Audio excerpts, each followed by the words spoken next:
There's a lot to understand when it comes to money and the purpose of money. As it currently stands, most people look at money like, hey, I received some dollars from my job because I showed up, I did whatever I was supposed to do that day, and I got paid at the end of the week in dollars. And when you receive those dollars, you have a couple choices. You can use those dollars to go buy some consumer goods, or you can save those dollars in a bank account. Now, here's the thing. If you save those dollars in a bank account, they end up losing value due to what's called inflation. The price of everything around you is increasing, and as a result, your dollars are losing purchasing power. So you're left with a couple other options in order to protect yourself.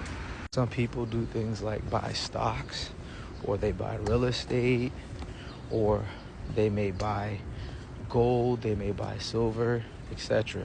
But here's the thing.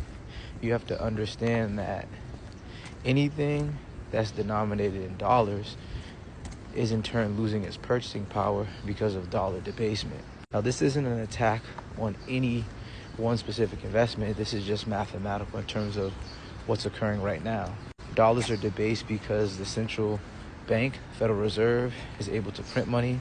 The U.S. Treasury, they issue bonds, and through that process, it's debasing all the dollars that currently exist. By creating more money out of thin air for different initiatives, to fund wars, pay for programs, to different bills and stuff that are passed by different administrations, that has to come from somewhere.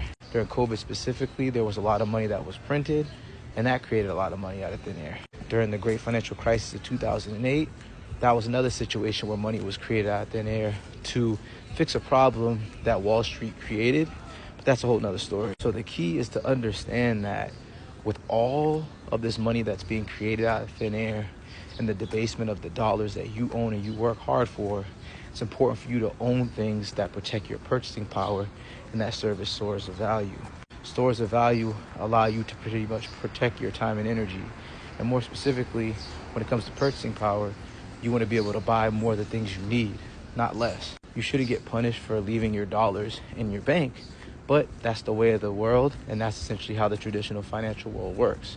The banks will then take your money and then lend that money out to somebody for a mortgage or to get an auto loan, etc. And they'll charge that individual a ton of interest, but they'll pay you less than 1% in interest from your dollars just sitting in the bank account.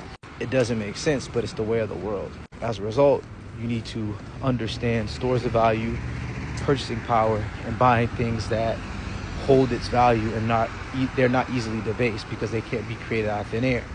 If I decided that I wanted to go mine for gold in a remote area of the world, maybe in Africa or maybe in certain areas of Europe, I would essentially have to go hire individuals. I'd have to go buy mining equipment, and I would have to go mine for gold. And if I was to find gold in that specific area, I would put more resources towards finding more gold because that gold is serving as a store of value that's protecting my wealth. Gold isn't easy to find. It takes a lot of resources, a lot of time, and a lot of energy.